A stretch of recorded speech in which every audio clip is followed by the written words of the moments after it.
Sir ನಿನ್ನೆ zone ಅಲ್ಲಿ 28 ಕೃಷ್ಣ ಅದು ರೋಗದಿಂದ ಅಂತ ಪ್ರಾಥಮಿಕ ವರದಿಯಿಂದ ಬಂದಿದೆ. ಆದ್ರೂ ಎನ್ಕ್ವೈರಿ ಮಾಡ್ತಿದ್ದಾರೆ, ನೋಡೋಣ ಅದು ಯಾವುದೋ ಒಂದು ರೋಗ ಇದೆ ಅಂತ. ಅದು ಆ ಕಾಯಿಲೆಯಿಂದ ಮೃತಪಟ್ಟಿ ಅಂತ ಹೇಳಿದ್ದಾರೆ.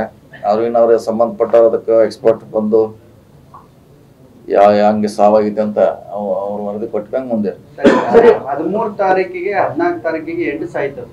ಅವಾಗ ಇವ್ರು ಮುನ್ನೆಚ್ಚರಿಕೆ ತಗೊಂಡಿಲ್ಲ ಅನ್ನುವಂಥದ್ದು ಗಂಭೀರವಾದಂತ ಆರೋಪ. ಅದೇ ಈಗ ಅದು ಎನ್ಕ್ವೈರಿ ಒಳಗೆ ಬರ್ಬೇಕಲ್ಲ. ಅದೇ ಈ ಎನ್ಕ್ವೈರಿ ಮಾಡಿದ್ರೆ ನಾವು ಹೇಳಲಿಕ್ಕೆ ಆಗೋಲ್ಲ. ಎನ್ಕ್ವೈರಿ ಒಂದಲ್ಲ ಎರಡಲ್ಲ ಸರ್, ಸುಮಾರು 28 ಕೃಷ್ಣ ಮೃಗಗಳು ಅಳಿವಿನಂಚಿನಲ್ಲಿ ಇರುವಂತವು. ಅದೇ ಈಗ ಅವರ ಫಾರೆಸ್ಟ್ ಸಚಿವರು ಈಗಾಗಲೇ ಅದಕ್ಕೆ ಆದೇಶ ಮಾಡಿದ್ದಾರೆ. ತನಿಖೆ ಬಂದ್ಮೇಲೆ ನೋಡೋಣ ಅದ್ರ ಯಾರ ಬಗ್ಗೆ ಕ್ರಮ ಕೈಗೊಳ್ಳಬೇಕು, ಏನ ಆಗಿದೆ ಅಂತ ವೇಟ್ ಮಾಡೋದು. ಸರ್ ನಿನ್ನೆ ಝೂನ್ ಅಲ್ಲಿ 28 ಕೃಷ್ಣ ಅದು ರೋಗದಿಂದ ಅಂತ ಪ್ರಾಥಮಿಕ ವರದಿಯಿಂದ ಬಂದಿದೆ. ಆದ್ರೂ ಎನ್ಕ್ವೈರಿ ಮಾಡ್ತಿದ್ದಾರೆ, ನೋಡೋಣ ಅದು ಯಾವುದೋ ಒಂದು ರೋಗ ಇದೆ ಅಂತ. ಅದು ಆ ಕಾಯಿಲೆಯಿಂದ ಮೃತಪಟ್ಟಿ ಅಂತ ಹೇಳಿದ್ದಾರೆ. ಆದ್ರೂ ಇನ್ನು ಅವ್ರಿಗೆ ಸಂಬಂಧಪಟ್ಟ ಅದಕ್ಕೆ ಎಕ್ಸ್ಪರ್ಟ್ ಬಂದು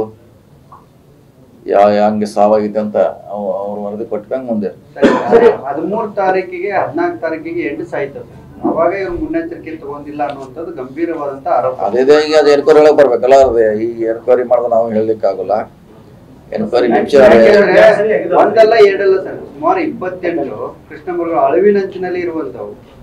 ಅದೇ ಈಗ ಅವರ ಫಾರೆಸ್ಟ್ ಸಚಿವರು ಈಗಾಗಲೇ ಅದಕ್ಕೆ ಆದೇಶ ಮಾಡಿದ್ದಾರೆ. ತನಿಖೆ ಬಂದ್ಮೇಲೆ ನೋಡೋಣ ಅದ್ರ ಯಾರ ಬಗ್ಗೆ ಕ್ರಮ ಕೈಗೊಳ್ಳಬೇಕು, ಏನ ಆಗಿದೆ ಅಂತ ವೇಟ್ ಮಾಡೋದು.